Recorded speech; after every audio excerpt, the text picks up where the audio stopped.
Hello, everyone. How are you guys? Gabs here. What's in the Glass Digital Beat Streams. Welcome. Very special day, very special month, very special occasion to be here today and speak with all of you.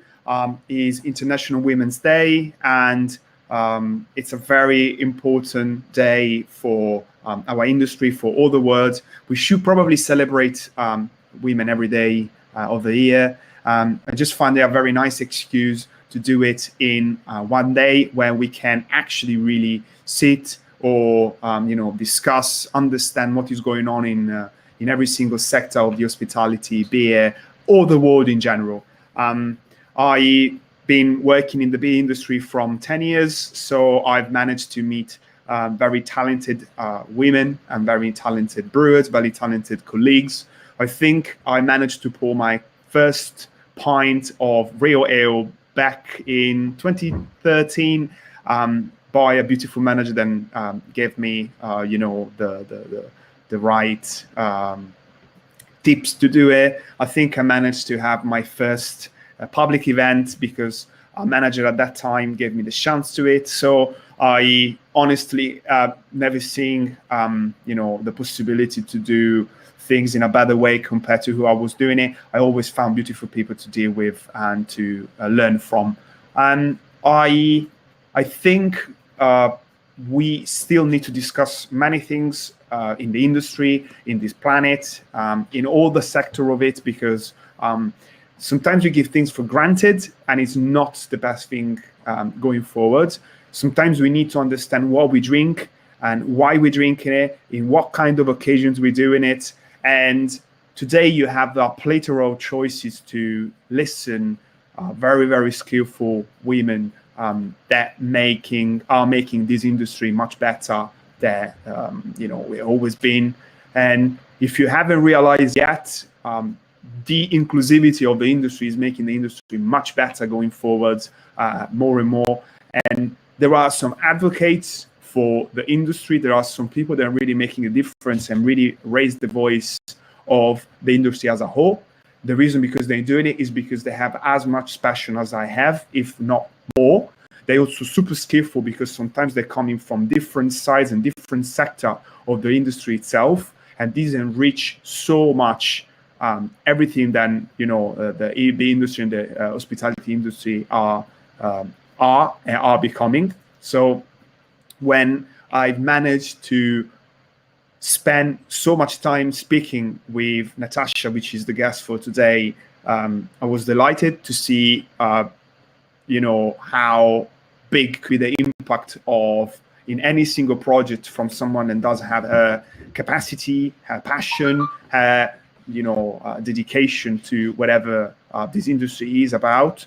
So we've been working together. We're going to speak about that, but she's also doing so much more for the industry itself. So I told them to celebrate International Women's Day. It could have been just an easy and perfect and simple choice to invite her over. And finally, don't speak just on the phone, but speak face to face, as we already did a couple of times. It's always a pleasure. So if you can, please making sure to welcome Natasha with me right now.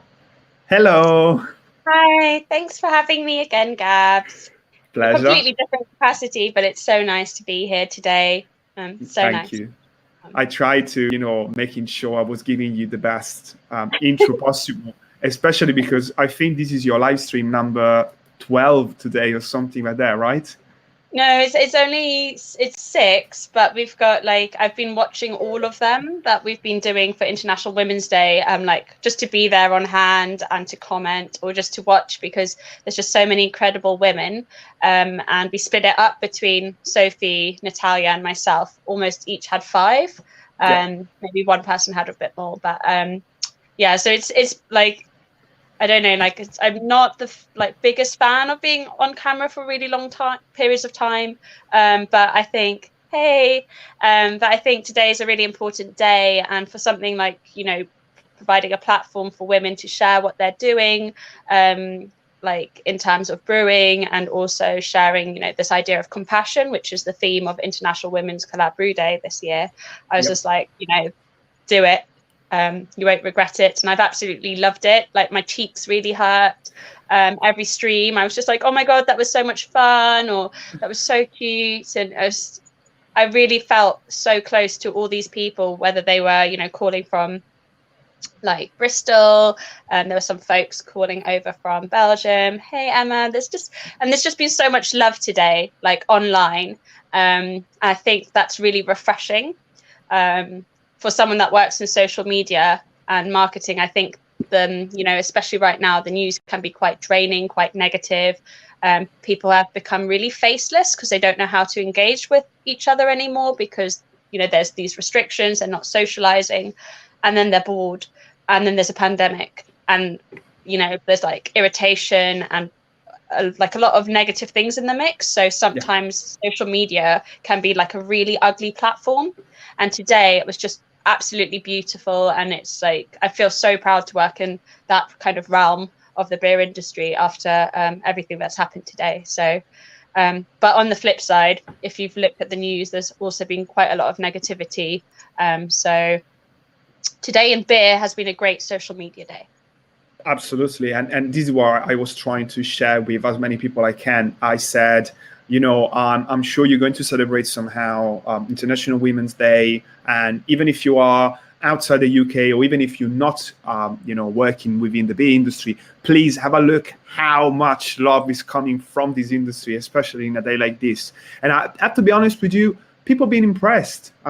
They were like, I would love to see, you know, in my industry, it could be art, food, or any sorts of different ones, how we can get inspired by all of these sense of community and collaboration as the one that, you know, it's very tangible within the beer industry. And I was going to ask you a couple of questions because, you know, this is the best way to running through, you know, all the topics I want to touch with you this evening. And if you don't mind, you already did it back in the days, but if you will introduce yourself one more time and tell us about you, Natasha, and what you're doing as well, please.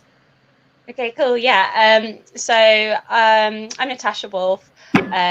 I've worked in the beer industry coming up to 10 years now.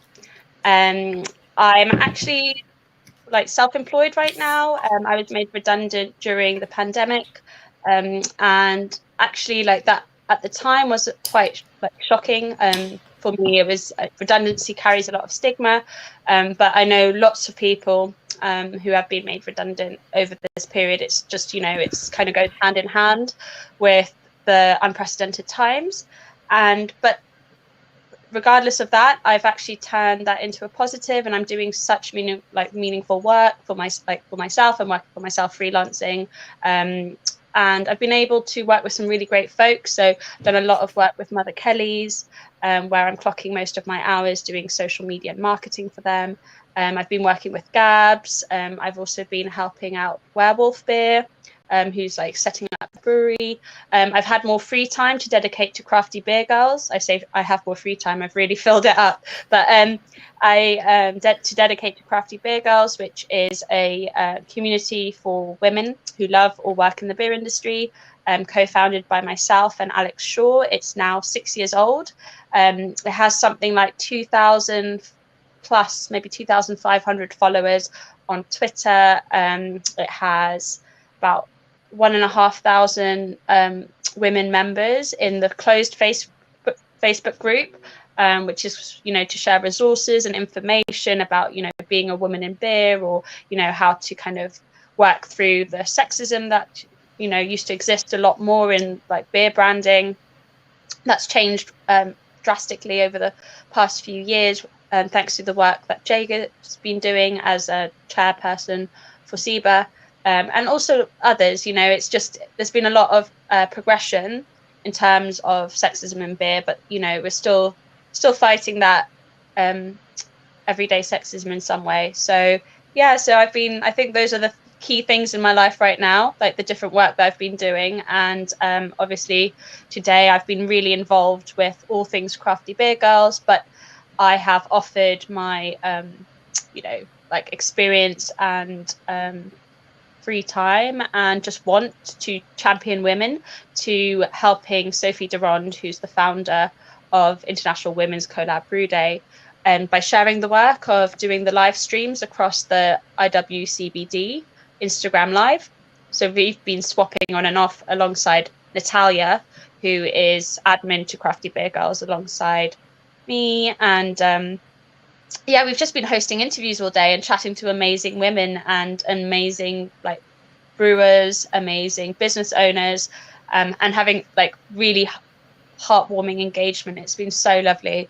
I feel like it's a birthday or a Christmas day. It's just, yeah, I'm really happy. I haven't had a beer yet, but I'm like feeling like all the love today. This is what I was going to do. So if you don't mind, just because it's a fixed appointment, I'm gonna have a marble half, which is a pale ale. So and just gonna and that's perfect because that was founded by Jan Rogers, who's like an amazing, like inspiring woman in beer. I've met her a few times, and I think every time I've met her, I've been like, really love what you're doing, and the way she runs her business and the brewery and the people working for Marble. There's a lot of great inspiring women who've worked there before and who still work there that I think they're doing great things. So that's a perfect beer for today. So I was thinking how you would have celebrate the International Women's Collaboration Brew Day, or even an International Women's Day, maybe not necessarily associated to the brew day itself, if what would have been slightly different than how is it now? What could have happened? Well, so for the last, I think it must be 5 years, maybe more, I've always spent International Women's Day brewing. I've done it at Wildcard, I think maybe 3 or 4 times. I think I feel like I've been to other breweries too. I've been at Northern Monk 1 year. I'm pretty sure I've been at other breweries, but it just seems like everything's a bit blurred. Everything seems a bit like such a long time ago that I was free to travel and do these things. But no, it's been really, really, like International Women's Day for me has always been like the brew day, because it was like the one time that I'd book it off work and I would go. And even though I did work for breweries at the time, they had male brewers. So it wasn't really it wasn't an opportunity for me to lead a brew. There wasn't that opportunity. So I always went elsewhere, but I was always given the freedom to do that. And I would be, for mashing in and stay till drinks afterwards. And I remember at Wildcard, when it was the old site and then now the new site, we've just had brilliant days, and it grew with bringing Crafty Ber Girls into the mix. It did grow really quickly, and there'd be 30 to 50 women brewing and chatting and learning. There was sometimes some interactive sampling sessions or hop smelling sessions. It was just really, International Women's Collab Brew Day is about networking, it's about community, and it's about learning and giving those 3 elements to women, and giving them the freedom to embrace that. And I think we had to do something this year which championed all those things. So women did get to learn, they would get a sense of community, and they would get to network. And then you always drink afterwards and have a really nice time. And I've always come away from International Women's Collab Brew Day. It's really, really long-winded to say, but IWCBD, I've come away with new friends, new contacts, a whole list of just people that I'm okay, I can't wait to see them either next year or pop down to their bottle shop or find out, I remember you had Lucy from the Dodo on recently.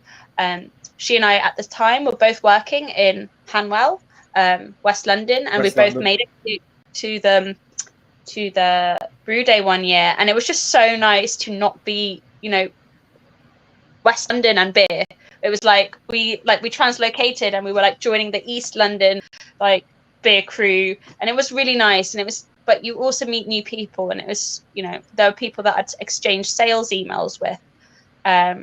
Someone from Oddmans that I'd never met, but I'd meet her, and it was so nice. We'd talk about hops, and we'd talk about they grew their own hops, and we'd talk about everything that we didn't get to talk about whilst we were in work mode.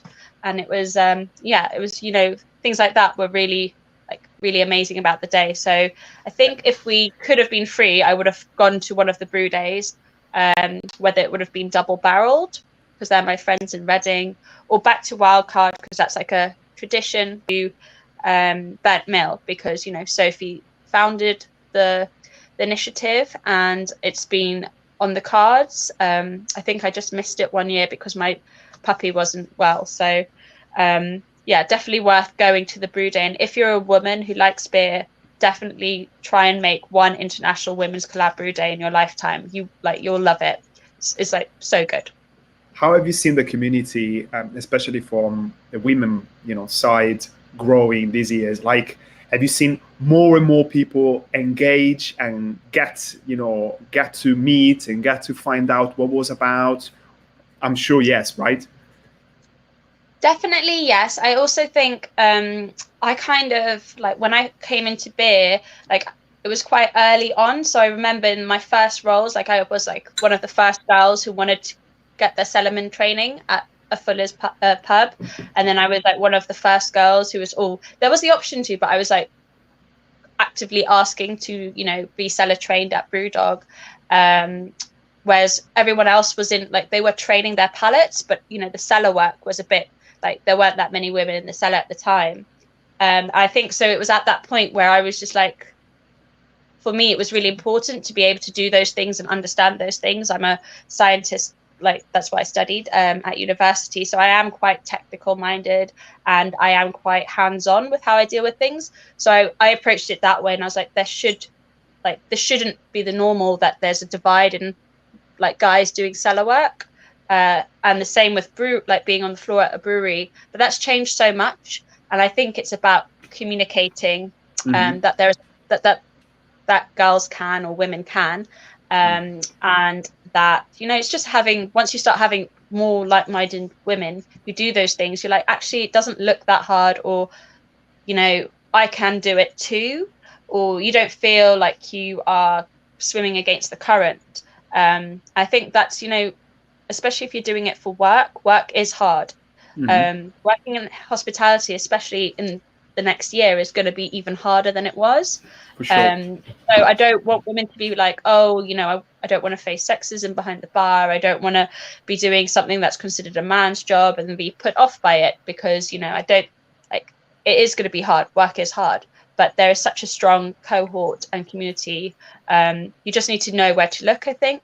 I definitely have made an effort to surround myself by the women and also like men who are supporting women. So if I've ever felt someone says you can't do this, I've just like been like, then I'm not going to be around that person because I am going to do this. I think that's important, and it's hard, and it can be abrasive if you keep getting that negativity.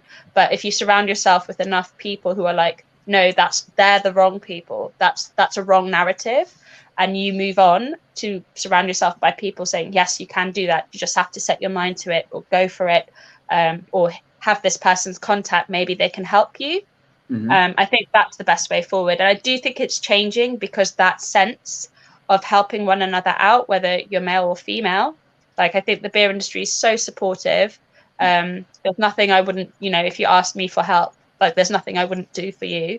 And I feel there's a lot of people that we are friends with, and, you know, people I work with that would treat you exactly the same. And I think that's the beauty of the industry.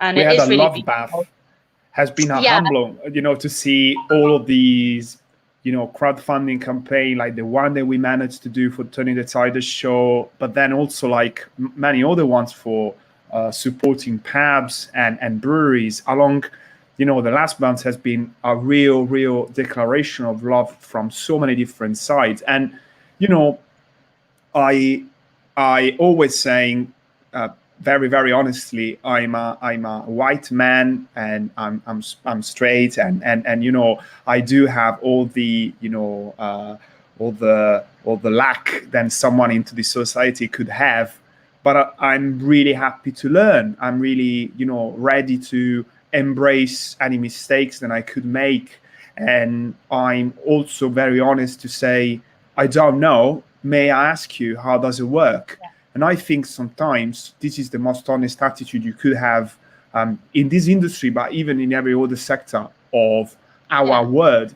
So are we actually at a good point now where we can really say our industry is safe for whoever will approach it, at least in the UK? Or do you think there is still some work to do, Tasha?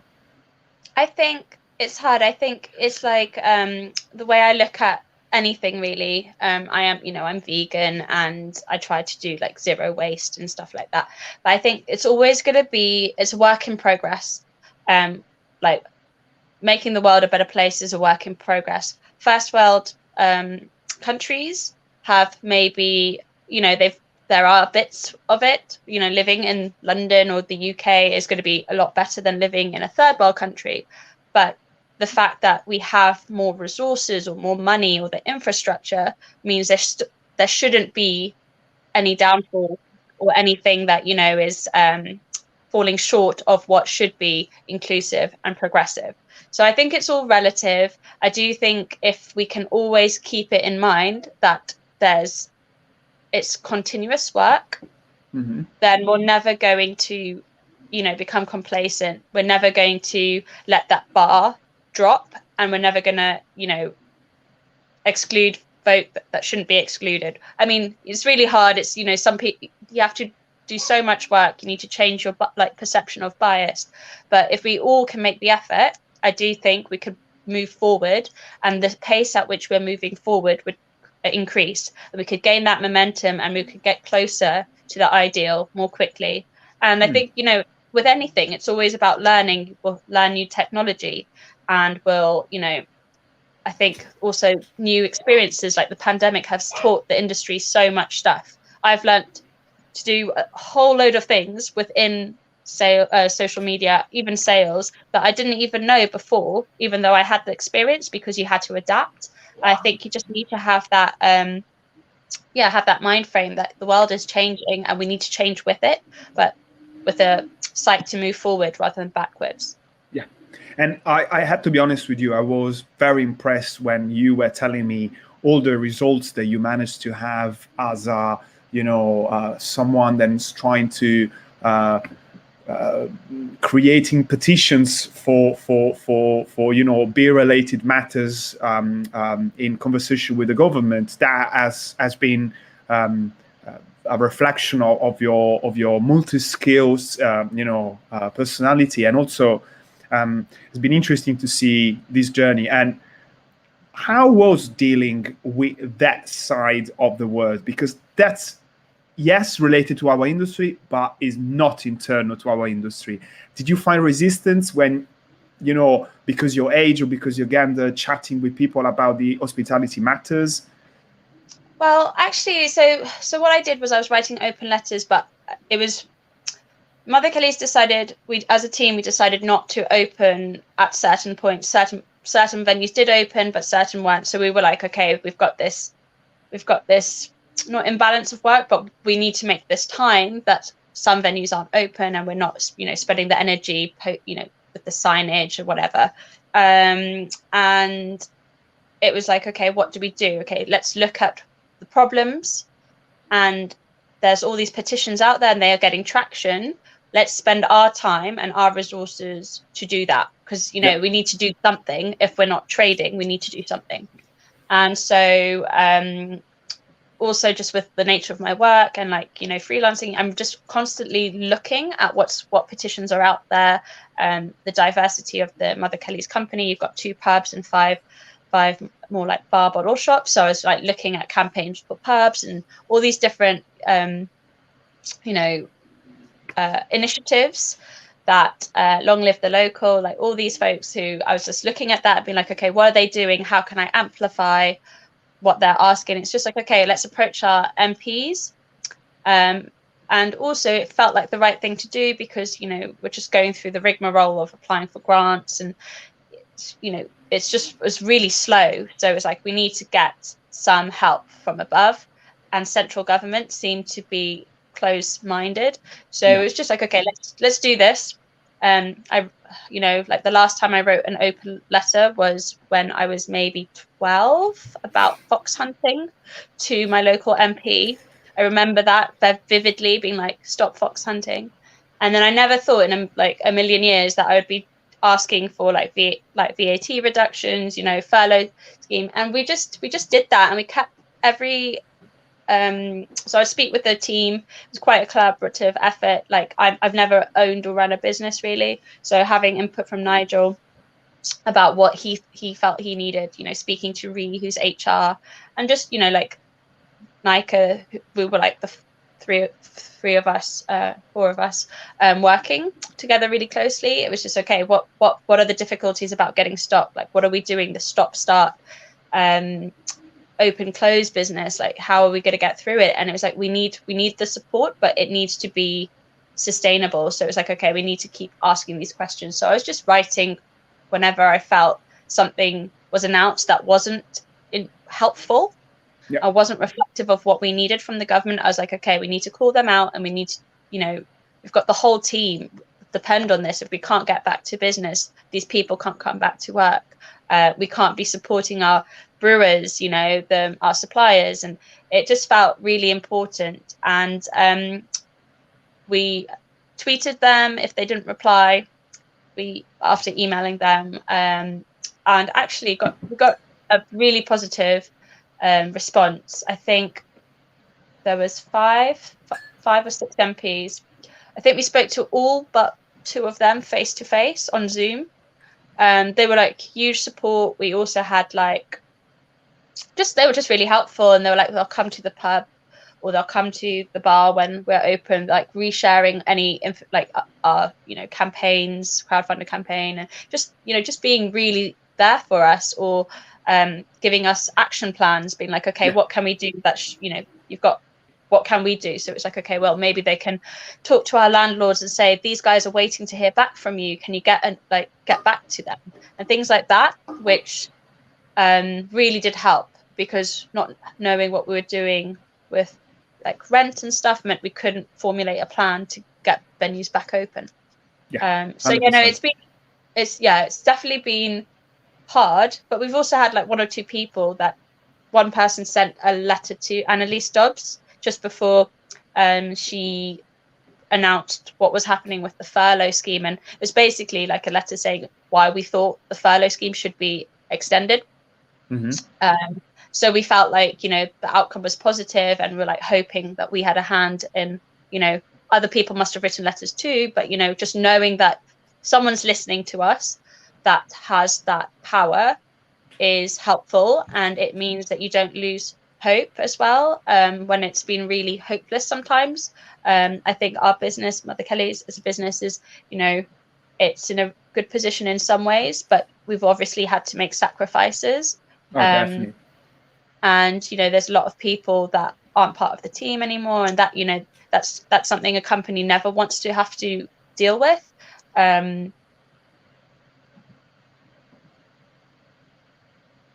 Because we had to do something, and I think it's actually not, if you feel passionately about something, it's not that difficult to put it in a letter, address it to your MP, and then try and get them to reply. I think at the end of the day, I think we should be doing that all the time whenever we need support, because we need to make change, and if the government's not going to do it for us, we need to be the cogs in the wheels that make that change. I love the fact that you are making it so natural. All you just said, all of these different processes which are required from our industry to survive, not just to make it, a bigger impact, but for survive. You make it sound so simple, but I know in the process how much pressure and how much work you have to do.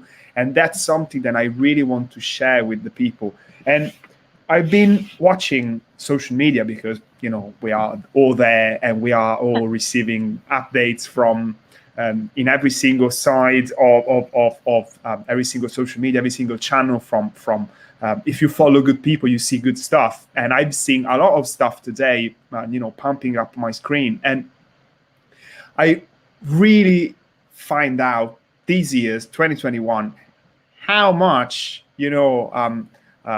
women are giving their contribute to the drinking industry, to the beer industry. And I've been seeing a lot of companies sharing pictures or videos of their employees, and especially if they're women.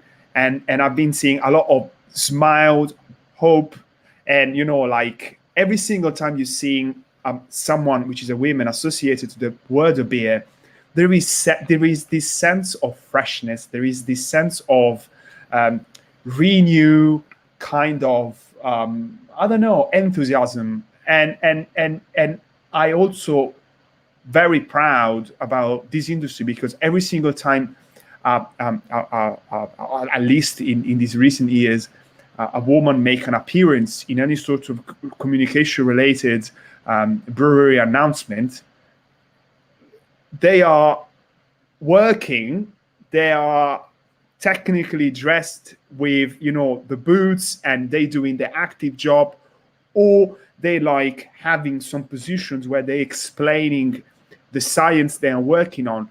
I really like the narration that it comes out from this industry to show what a woman is in 2021. Do you like this narration? Do you think is really valid and it really makes sense to what realistic is the role of a woman in the industry? I think it's like it does. I mean, it gets really difficult. Like, I love working in social media, but there's also aspects where I'm like, that's so not.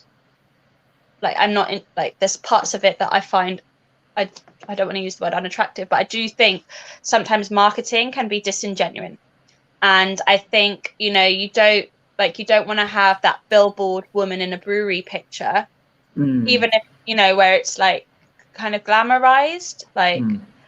A woman who brews is doing the same hard work, and it's not glamorous that it's a woman who's brewing. It's brewing. Brewing's 99% cleaning.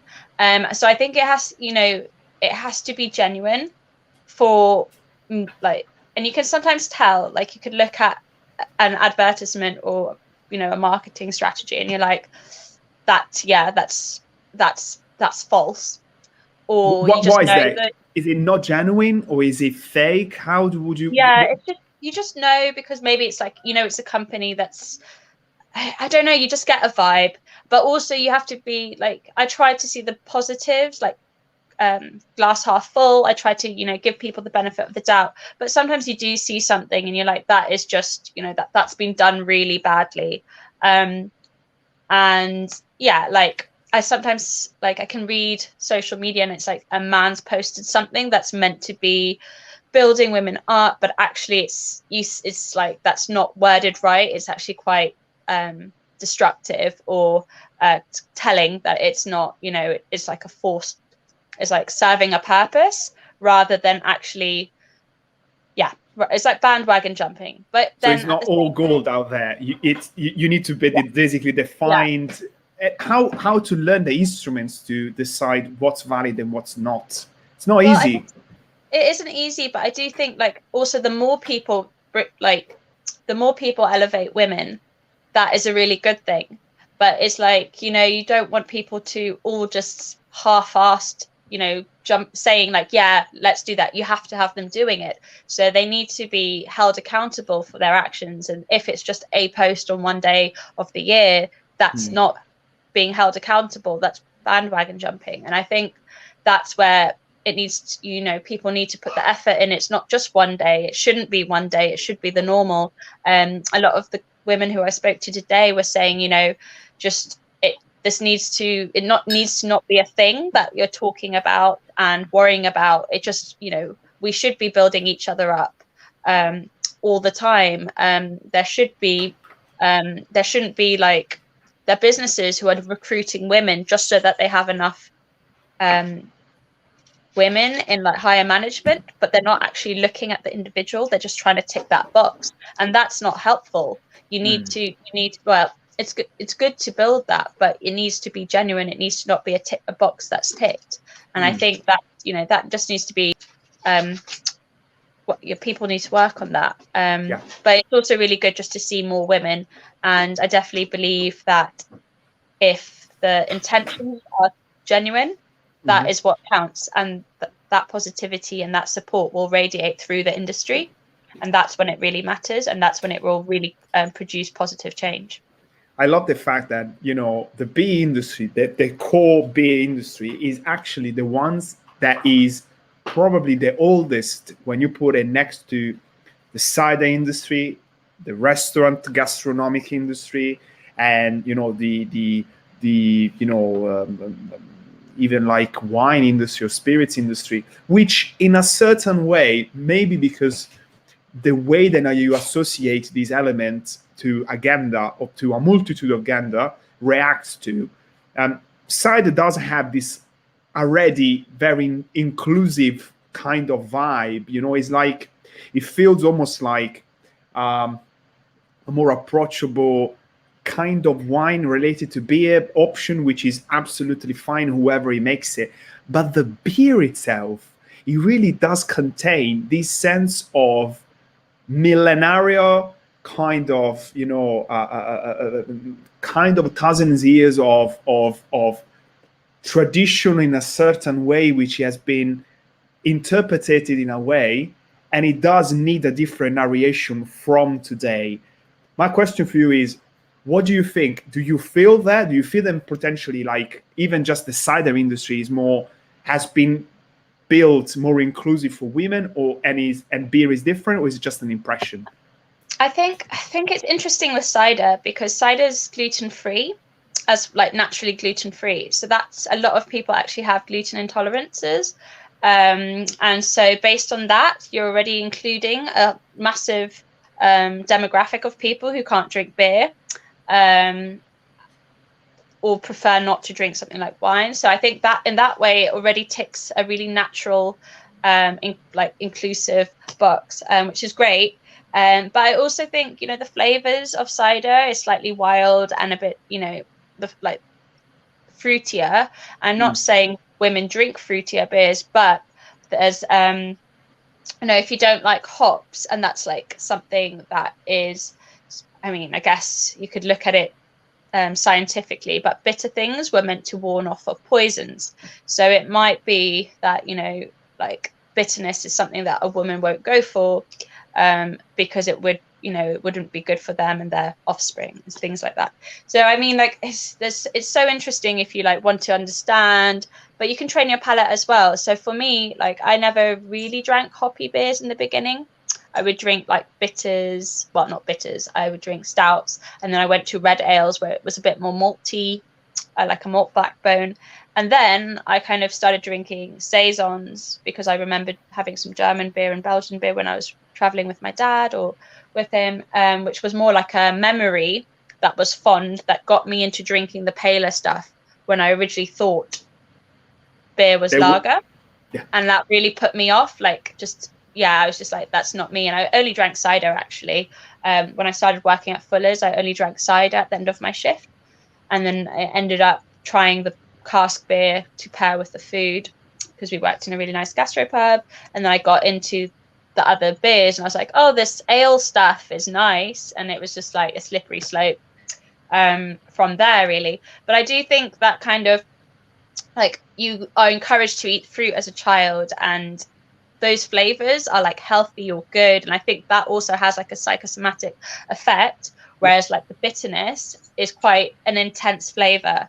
And yeah, it's I think it's you train your palate. I think everyone should not be put off the fact that their palate can change as well.